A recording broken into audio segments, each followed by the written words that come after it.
السلام علیکم ورحمۃ اللہ وبرکاتہ۔ الحمد للہ رب العالمین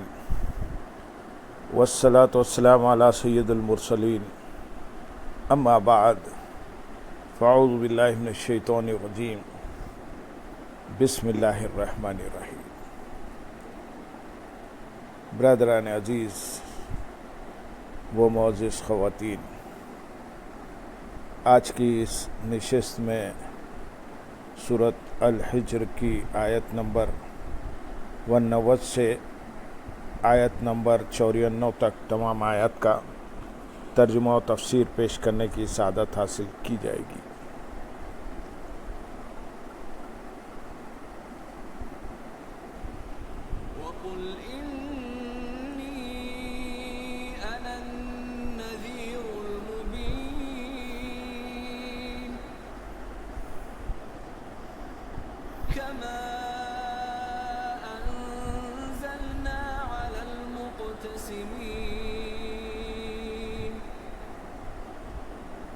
الذين جعلوا القرآن عضين فوربك لنسألنهم أجمعين عما كانوا يعملون فاصدع بما تؤمر وأعرض عن المشركين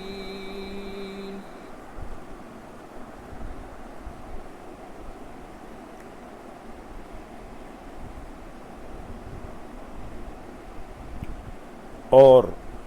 تم فرماؤ کہ میں ہی صاف ڈر سنانے والا ہوں، جیسا ہم نے تقسیم کرنے والوں پر اتارا جنہوں نے کلام الہی کے ٹکڑے ٹکڑے کر دیے۔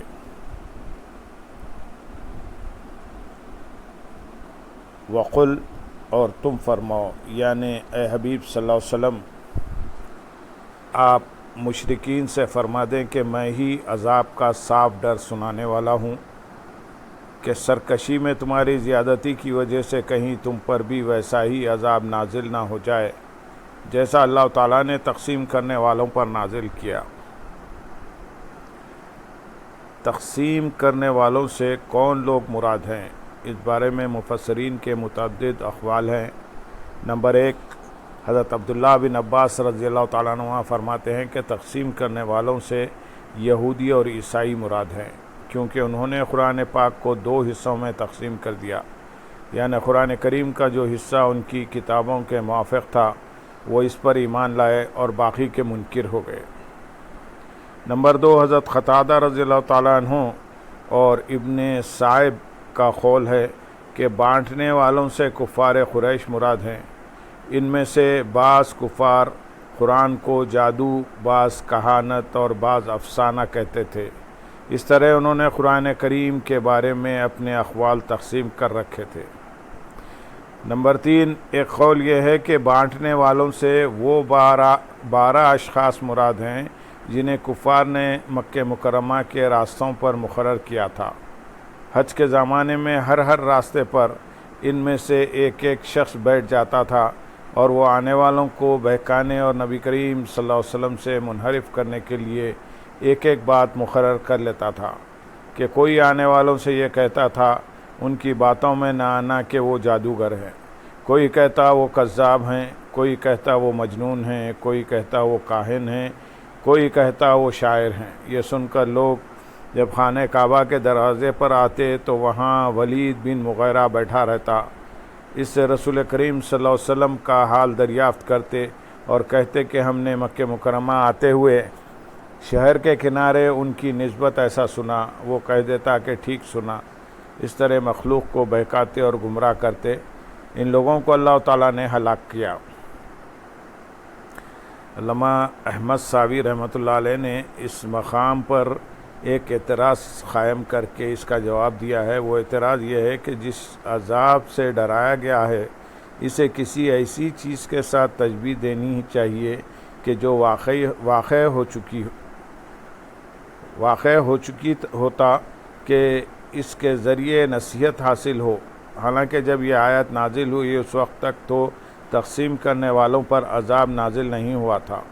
اس کے جواب میں فرماتے ہیں یہاں عذاب کو اس چیز کے ساتھ تشبیہ دی گئی ہے جس کا واقع ہونا یقینی تھا، تو یہ گویا کہ ایسے ہے جیسے واقعہ ہو گیا اور غزوہ بدر کے دن اس کا وقوع ہو گیا تھا، لہذا یہاں تقسیم کرنے والوں کے عذاب کے ساتھ اس عذاب کو تشبیہ دینا درست ہے جس سے ڈرایا گیا ہے۔ آیت نمبر 92 اور 93 میں ارشاد ہے، تو تمہارے رب کی قسم ہم ضرور ان سب سے پوچھیں گے اس کے بارے میں جو وہ کرتے تھے۔ اس آیت اور اس کے بعد والی آیت کی ایک تفسیر یہ ہے کہ اے حبیب صلی اللہ علیہ وسلم، آپ کے رب عز و جل کی قسم ہم قیامت کے دن مختصمین سے ان کے اس عمل اور دیگر تمام گناہوں کے بارے میں ضرور پوچھیں گے۔ دوسری تفسیر یہ ہے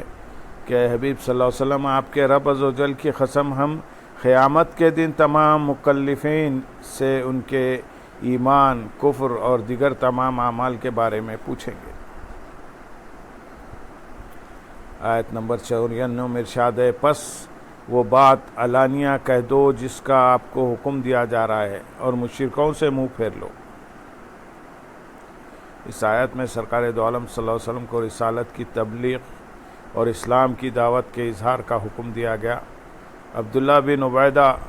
کا قول ہے کہ اس آیت کے نزول کے وقت تک دعوت اسلام اعلان کے ساتھ نہیں کی جاتی تھی۔ اعلان نبوت کے بعد 3 برس تک حضور اقدس صلی اللہ علیہ وسلم انتہائی پوشیدہ طور پر اور نہایت رازداری کے ساتھ تبلیغ اسلام کا فرض ادا فرماتے رہے، اور اس درمیان میں عورتوں میں سب سے پہلے حضرت خدیجہ رضی اللہ تعالیٰ عنہا اور آزاد مردوں میں سب سے پہلے حضرت ابوبکر صدیق رضی اللہ تعالیٰ عنہ،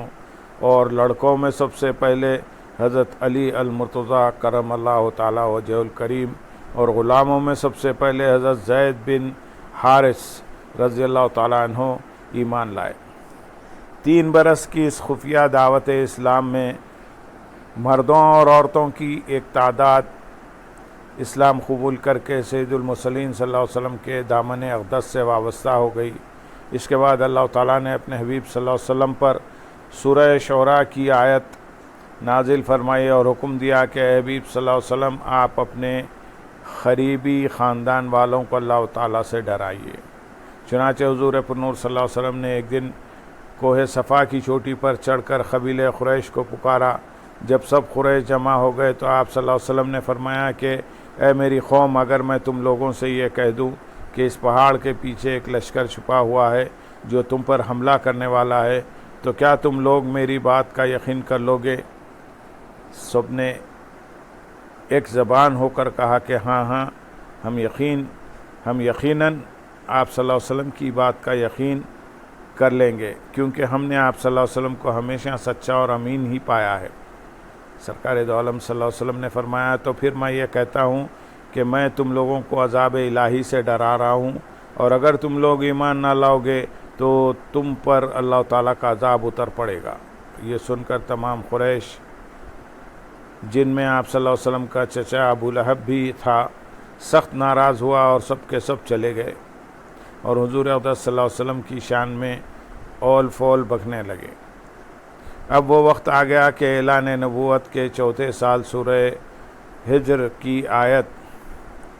نازل فرمائی، اور اللہ تعالیٰ نے یہ حکم فرمایا کہ اے حبیب صلی اللہ علیہ وسلم، آپ کو جو حکم دیا گیا ہے اس کا علل اعلان بیان فرمائیے۔ چنانچہ اس کے بعد آپ صلی اللہ علیہ وسلم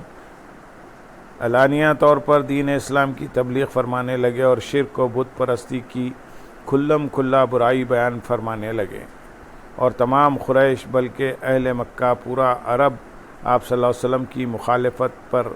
کمر بستہ ہو گیا، اور حضور پر نور صلی اللہ علیہ وسلم اور مسلمانوں کی اظہار آسانیوں کا ایک طویل سلسلہ شروع ہو گیا۔ اور مشرکوں سے منہ پھیر لو، یعنی اے حبیب صلی اللہ علیہ وسلم، آپ اپنا دین ظاہر کرنے اور اپنے رب عز و جل کی رسالت کی تبلیغ کرنے پر مشرکوں کی طرف سے ملامت کرنے کی پرواہ نہ کریں، اور ان کی طرف متوجہ نہ ہوں اور ان کے استہزاء کا غم نہ کریں۔ اللہم صلی علی سیدنا محمد وعلی آل سیدنا محمد وبارک وسلم وآخر دعوانا ان الحمد للہ رب العالمین